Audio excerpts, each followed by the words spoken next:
Okay, so last time we started talking about the intensions with an S that Putnam thinks natural kind terms have.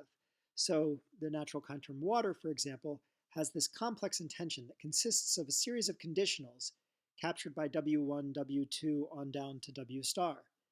And the idea is that all of these together comprise the semantic structure of the word water. You can call this a natural kind sense. That's what Putnam says. He says the word water has a natural kind sense, where the word sense here is very much like Frege's word sense. We might say, using Putnam's own language, although he calls it a natural kind sense, we might say the word water has a natural kind intention, where we're using intention with an S. Um, Today, or in this segment, we're going to talk about implication that Professor Desange and I think Putnam's view has.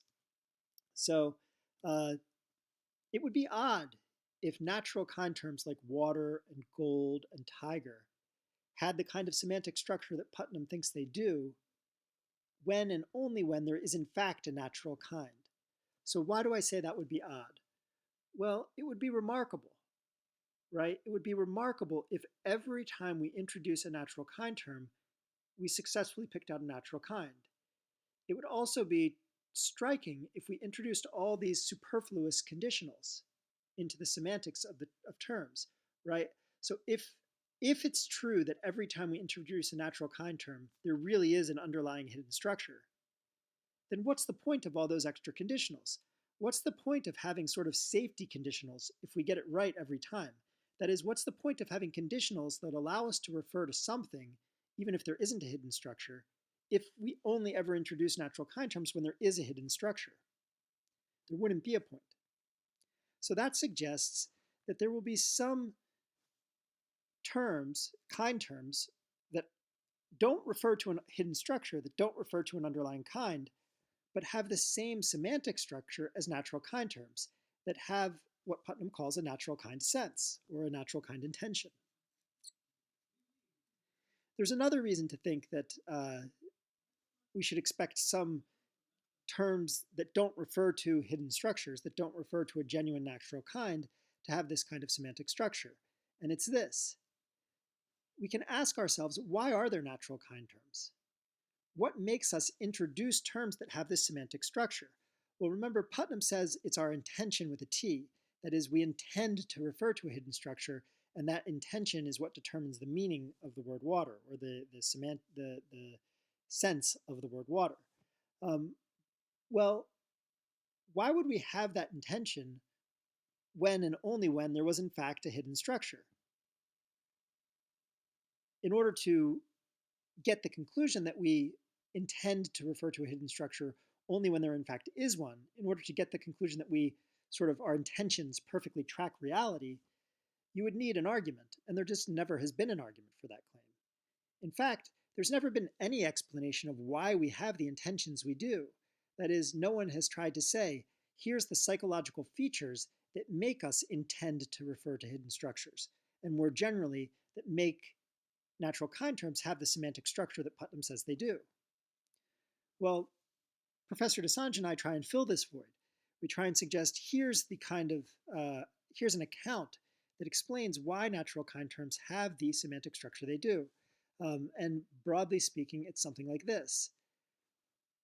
The explanatory role that those terms play ensures that they have a natural kind sense. Or features about our intentions, our desire for explanations, makes those terms have a natural kind sense. Either way, it's some important connection to explanation that makes terms have a natural kind sense. Now, what is this connection to explanation? Here's the basic idea.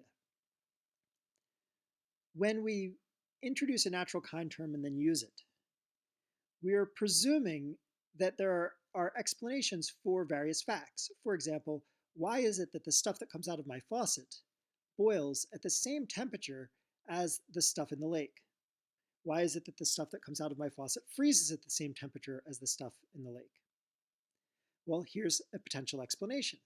There's some underlying essence, some hidden structure, and those structural underlying essence, that underlying hidden structure is the same across both the stuff that comes out of my faucet and the stuff in the lake, and it's responsible for it freezing when it does, and boiling when it does, and flowing, and so on and so forth.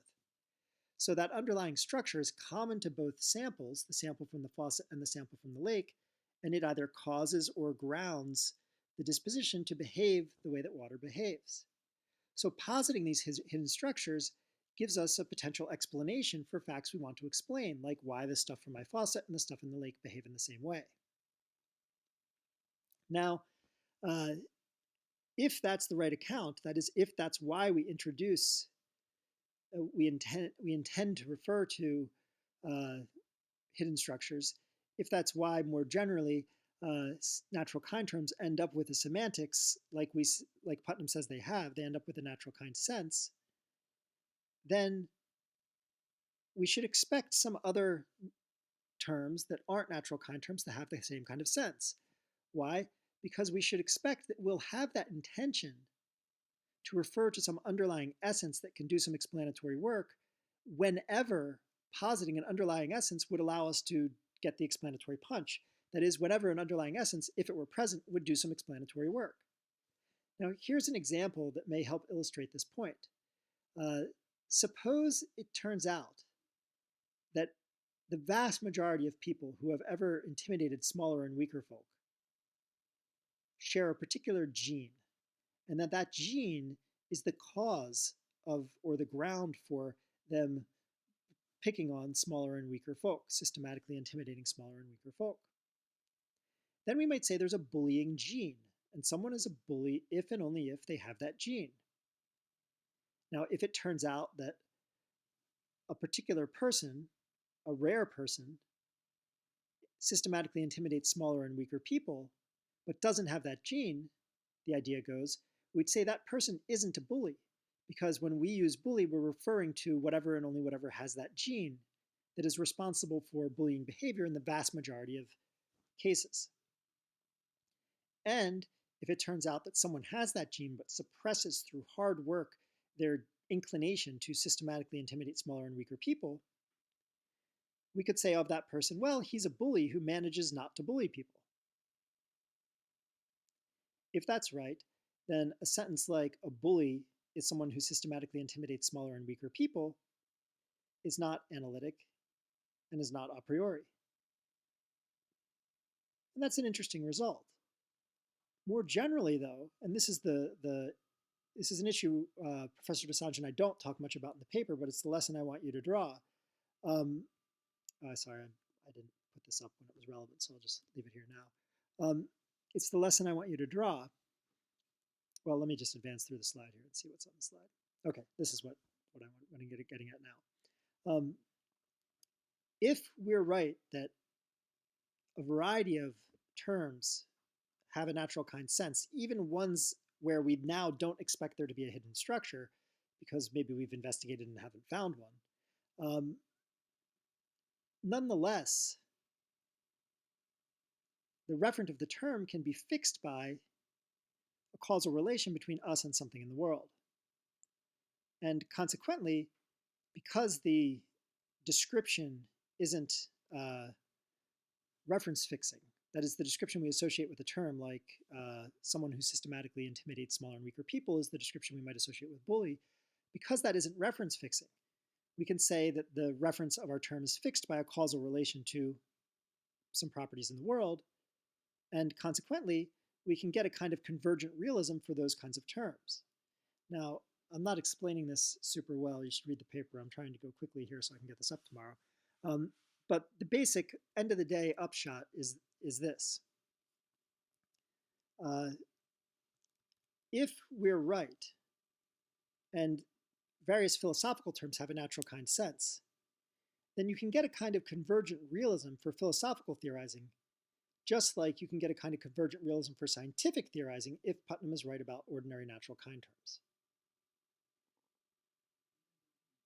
Because if we're right about various philosophical terms like knowledge and voluntary and so on and so forth, then philosophical theorizing, competing, or I should put it this way, distinct philosophical theories can be in conflict. Just like if Putnam is right, distinct scientific theories can be in conflict. I'm going to have to stop there so I can get this up, and I'll leave it to you to sort of think this through.